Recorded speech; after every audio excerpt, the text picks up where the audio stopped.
BFM Business. Jusqu'à 12h30, Intégral Placement, l'émission 100% placement. Guillaume Sommerer. Tous les jours, on vous conseille pour gagner plus d'argent. Et aujourd'hui, on va évoquer un placement qui monte et dont vous entendrez de plus en plus parler. Le crowdfunding, c'est le financement des entreprises par la foule. Vous placez de l'argent dans une entreprise, vous profitez directement de sa croissance, vous obtenez une bonne rentabilité. Le crowdfunding qui monte en puissance, on va en parler avec Stéphane Van Nuffel. Bonjour Stéphane. Bonjour Guillaume. Cofondateur de netinvestissement.fr. C'est un vrai tournant. Le gouvernement veut vraiment ouvrir grand les vannes au crowdfunding. C'est un événement pour les entreprises et aussi pour les particuliers. C'est un événement pour tout le monde. En effet, les annonces de vendredi après-midi vont dans le bon sens. Elles découlent directement des assises de l'entrepreneuriat d'avril 2013, où clairement Fleur Pellerin, qui est la ministre de tutelle, avait défini un cahier des charges. Et en effet, cette annonce de vendredi après-midi est une très très bonne nouvelle parce que ça va déréguler. Alors attention, ça reste quand même très cadré. Mais en tout cas, ça va lever un certain nombre de freins et de barrières à l'entrée dans le sens du crowdfunding. Oui. On pourra mettre jusqu'à 1 million d'euros dans des entreprises. 1 million d'euros, ça va faire du crowdfunding un placement visible, un véritable placement pour les épargnants. Alors là, on part de la partie capitalistique, c'est-à-dire l'equity crowdfunding, c'est-à-dire l'entrée au capital de société. Mais en effet, on passe d'un plafond de 300 000 à 1 million, ce qui est énorme. Et surtout, ce qui va ouvrir à la fois des projets un peu plus matures. Donc, on va pas être uniquement sur de la start-up en early stage, c'est-à-dire au tout début, avec un taux de risque beaucoup plus élevé, mais sur des projets qui sont peut-être un peu plus matures, donc plus sécurisants pour les épargnants, tout en maintenant l'avantage du crowdfunding clairement par rapport à l'investissement classique, qu'il est ouvert à tous, puisque vous pouvez commencer à investir dans un capital de société pour 1 000 euros de départ, ce qui ouvre la porte finalement à tout le monde. C'est très bien. C'est quoi justement l'intérêt concret du crowdfunding? Pourquoi faire du crowdfunding? Alors il y a 3 familles dans le crowdfunding. La première, c'est celle qui est historique, c'est le don.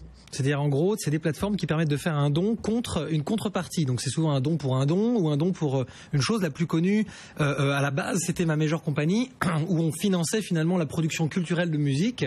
Et donc, c'est là-dessus qu'est parti ce système. Donc, vous avez aujourd'hui cette possibilité. Vous avez a profité à un chanteur bien connu aujourd'hui, c'est Grégoire. Hein, Entre autres, mais surtout, ça profite à plein de groupes pouvant se produire en province, des choses pas forcément connues. Ça devient pas des grandes majors musicales, mais ça permet à faire vivre des gens. Et en échange, vous touchez en priorité, vous gagnez le CD que vous avez vous-même produit. Donc ça, c'est le don pour don, c'est vraiment la base. Moi, je trouve ça très intéressant. Deuxième possibilité, c'est le prêt. Aujourd'hui, les réseaux bancaires sont bloqués en termes de montant, de risque, par rapport à des normes qu'on connaît, les normes BAL 3, etc. Donc, le prêt bancaire et le prêt participatif prend énormément de place. C'est le principal lever sur les plateformes de crowdfunding, puisque 60% des sommes sont levées sous forme de prêt. Donc vous avez la possibilité de prêter moyennant une rémunération. C'est ça, l'intérêt pour l'épargnant de prêter, c'est qu'il va obtenir en échange des intérêts. Bien sûr, exactement comme s'il était un prêteur obligataire d'un grand groupe en passant par un fonds quelconque. Là, il est directement prêteur avec des rendements qui vont être maintenant totalement ouverts, puisque dans la réforme de vendredi après-midi annoncée par Fleur Pellerin, il y a aussi la possibilité de rémunérer librement ce prêt et ne plus être encadré comme le système bancaire. Donc là aussi, ça va ouvrir de belles perspectives parce que le créateur d'entreprise qui a besoin de prêter, selon sa trésorerie, son plan de trésorerie, pourra plus ou moins rémunérer sa propre obligation. Et là, on va avoir des rendements qui peuvent être très intéressants. Et troisième famille, le crowdfunding capitalistique, où là, vous investissez moyennant une part du capital. Et là, l'intérêt, il est très clair. Soit on peut croire dans un projet et on a envie d'accompagner un projet qui nous plaît, donc là aussi, on reste socialement responsable ou intellectuellement intégré, mais aussi, on imagine peut-être tomber un jour sur une pépite qui est jusque-là passée par des systèmes de capital classiques, et je pense à tous les très connus, Price Minister, Mythique, tous les sites français qui ont très bien marché. Demain, on imagine que ces futures pépites seront peut-être des pépites sorties du crowdfunding. Ouais, n'importe qui pourra financer des entreprises avec le crowdfunding, c'est ouvert à tout le monde. L'intérêt numéro 1, c'est le rendement ou c'est la fiscalité?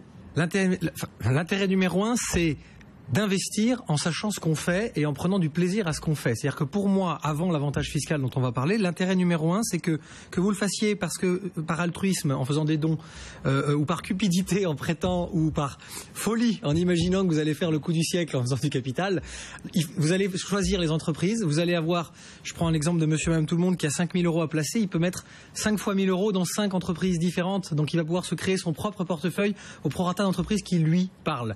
Et donc il ne va pas déléguer déléguer systématiquement la gestion de son capital vers des entreprises dont il n'a absolument rien à faire. Donc pour moi, c'est très important parce que c'est une façon aussi très pédagogique d'inclure l'investisseur dans ce qu'il fait. Après, il y a la partie fiscale. Oui. Alors bien sûr, tous les opérateurs de crowdfunding se défendent de dire qu'il y a un intérêt là-dedans. Quel est l'intérêt fiscal ?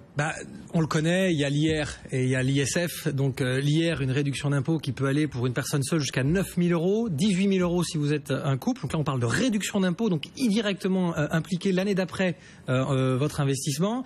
Et bien sûr, celui qui attire le plus d'investisseurs aujourd'hui, c'est l'ISF, puisque vous avez la possibilité de réduire de 50% votre ISF, plafonné à 45 000 € sur une année. Alors avant de payer 45 000 € d'ISF, on parle de très gros profil, mais jusque-là, c'était très ciblé l'investissement en capital sur cette typologie. Demain, 18% de 1 000 €, c'est pas énorme, mais c'est déjà ça. Voilà. Intérêt fiscal, on trouve du rendement aussi grâce au crowdfunding. Maintenant, il y a des risques quand même. On investit dans une entreprise qu'on ne connaît pas forcément bien. Dans les deux cas. On prête à un particulier qu'on ne connaît pas forcément non plus. Alors ça permet d'ailleurs au créateur d'entreprise de tester aussi son projet. Alors ce qu'on dit nous souvent au niveau du risque, c'est que ce soit d'un point de vue prêt ou que ce soit d'un point de vue entrée au capital, il faut avoir les mêmes réflexes que vous avez dans n'importe quel investissement. C'est-à-dire il faut essayer de regarder ce qui se passe. Et là, les plateformes numériques du crowdfunding, c'est-à-dire les acteurs qui vont numériser tout ça, dématérialiser ça sur Internet, vont avoir des obligations quand même. Et la loi l'a bien recadré. Le texte va déréguler, mais il ne va pas déréglementer. Il y a quand même un certain nombre de garde-fous qui vont être mis en place pour que quand vous venez, même si quelque chose vous plaît affectivement, il y a quand même un certain nombre de points à vérifier parce que vous pouvez perdre tout ou partie de votre capital. Et c'est aussi pour ça qu'il faut passer par les plateformes de crowdfunding. Justement, il y en a beaucoup des plateformes. Quelles sont les meilleures, celles que vous recommandez à nos téléspectateurs ? Sans rentrer dans une liste exhaustive, on va dire que tout ce qui touche aux dons, on va prendre les principaux qui sont très connus actuellement. Les deux que moi j'aime bien, c'est Ulule et KissKissBankBank. Donc là, c'est vraiment du don, c'est don pour don. KissKissBankBank, c'est très très marrant. Ouais. Non mais ça se marie avec l'internet. Donc automatiquement, la communauté qui va être autour de ça va être une communauté qui va donc dans les années à venir prendre énormément de poids. Et on est bien placé pour le savoir. Donc on est très très attentif à ça. Surtout ce qui touche aux prêts. La plus connue, c'est Prêt d'Union, bien entendu, qui est la première à être montée au créneau. On recevra son patron dans 1 heure. Voilà, qui vous expliquera bien mieux que moi d'où vient leur business model et l'intérêt. Et puis dans tout ce qui touche au capital, on va citer les grands acteurs connus, Anaxago, Smart Angel, WeSeed, qui sont là depuis 2-3 ans et qui ont pris un peu de place. En sachant qu'on a un petit coup de cœur, nous, pour une nouvelle plateforme qui s'appelle Affexios et qui est déjà pour nous la 2e génération de plateforme, puisque en fait déjà eux ont fait évoluer le modèle du crowdfunding et ne veulent plus être simplement des intermédiaires qui vont faire pour vous la sélection des projets, etc., mais qui veulent simplement être un réseau social et qui vous mettent en relation. Donc déjà, ils ont compris que finalement le modèle c'est Facebook et qu'au lieu de faire de l'intermédiation, il faut faire de la mise en relation. Et de la communauté. Voilà. Le crowdfunding qui monte en puissance, on va vous en parler de plus en plus dans Intégral Placement parce que c'est une bonne source de rendement et en plus un intérêt fiscal important. Merci beaucoup Stéphane. Mais de rien. Stéphane Van Nuffel, cofondateur de netinvestissement.fr.